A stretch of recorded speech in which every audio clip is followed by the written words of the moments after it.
Masquera say Zimbabwe, welcome to our channel Zim Confessions and Deep Secrets. Kanakarki kutanka kukuya panino channel, please don't forget to subscribe. Subscribe, don't forget to comment and share this video.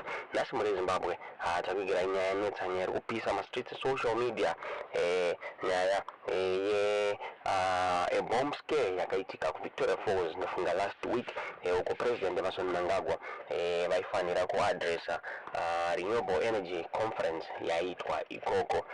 So pani nyaya dziri kubuda dzakawanda pane email yakasenderwa first jet an anonymous person muri Zimbabwe yakonzeresa kuti flight ya President Mnangagwa cancelwe muri Zimbabwe. Pane nyaya nyowani yabuda nepatwitter yabuditswa na majaira jairosi muri Zimbabwe, Twitter user anokomenta a lot on nyaya dzepolitics yamuno muZimbabwe. Abuda achikomenta achitaura iye achiti Christopher Mutsvangwa ari kunzi ndiye ari kublamwa achinzi is the one angaplana terrorist attack terrorist threat muri Zimbabwe on President Mnangagwa.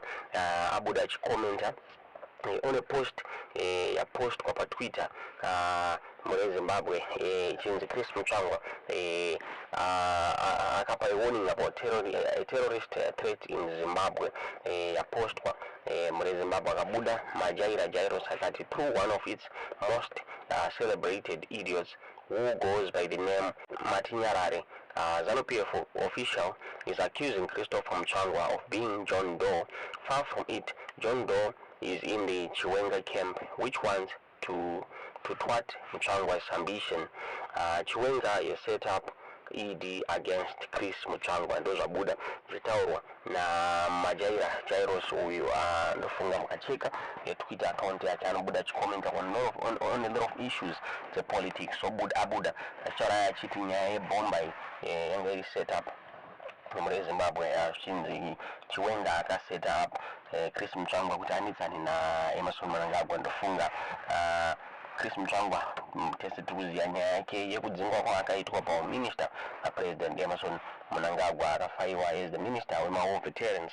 Pane marumors akawanda vamwe vaitaura vachiti aipiwa mhosva yekuti aida kureplace vachiwenga as the vice president. Zvinzi aida post yavachiwenga vice president. Vamwe vakataurawo vachitakabhisirwa nyaya yemashinaniganzi ake madeals aaita time yanga ari muZANU-PF.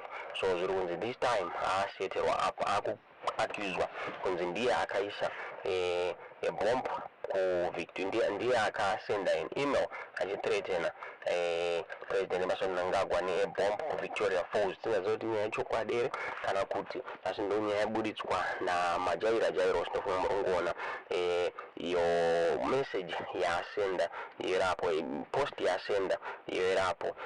So anga achikomenta on this tweet yapostwa na Rutendo Matinyarare anga posta achitaura achiti terrorist attack while defending biological warfare.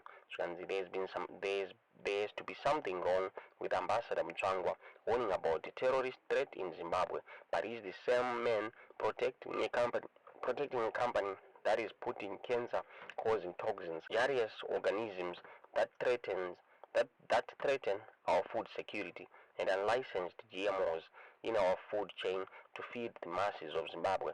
The company is protecting, which the VP called an enemy of Zimbabwe, sounds like a bigger threat to Zimbabwe.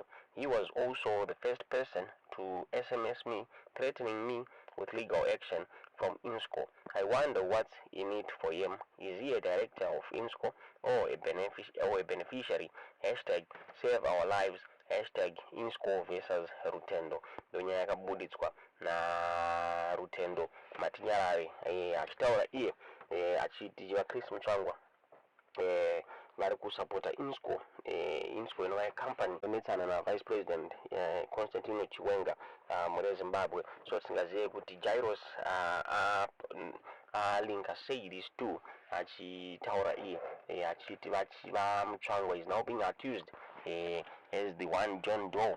Ari kunzi akasenda an email ku first jet achitaura achiti pane bomb ranga raiswa ku Victoria Falls muri Zimbabwe. There is an email yakatrenda last week iyo yakareceived one first year yakanzi unknown militia zw@gmail.com yakanzi credible bomb or firearms threat boarding AZIM BUQ to VFA 1 March 24 and other flights that day. Was part of the operation but could not go through with it myself. Targets are flights and the conference in VFA. They know I have absconded, so flight dates may change, but original plan was tomorrow. We have armed militia already in VFA, staying at N1 and Shearwater. Explorers Village may have moved already. Some armed colleagues and bombs already in Vic Falls. Threat is imminent. Alert authorities immediately.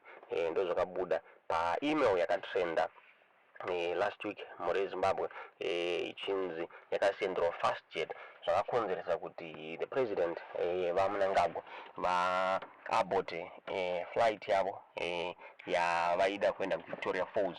So pari kubuditwa pachinzi the one John Doe akakonzeresa this confusion is Chris Mutsvangwa ndozvabuda chitaurwa namajaira Jairos huyo ari airport. Singazive kuti munoiona sei nyaya iyi. Ndofunga even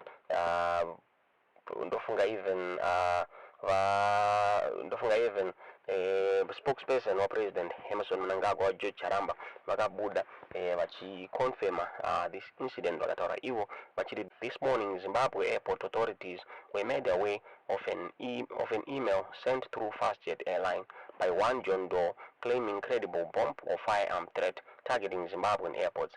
As a precaution, the country's security systems are now on heightened alert following the message, whose source and credibility is also being investigated. While our country is peaceful and all our ports of entry are well secured, such alerts on possible terrorist attacks are taken and treated very seriously, as nothing should be left to chance. The nation is urged to remain calm while investigations are underway, the results of which will be made public by relevant arms of government once investigations are concluded. His Excellency the President, Dr. E.D. Mnangagwa, who this morning was slotted to address a meeting in the prime resort city of Victoria Falls, has yet to suspend his trip to allow for investigations which are already underway. Zvakabuda zvitaurwa na George Charamba mushure mekunge this email ya circulator muri Zimbabwe. Tisingazive kuti munoiona sei nyaya iyi. Kutaura kunoku pane marumors akawanda vaChris Mutsvangwa vari kunzi vakabuda muZimbabwe mushure mekunge vanetsana president Emmerson Mnangagwa.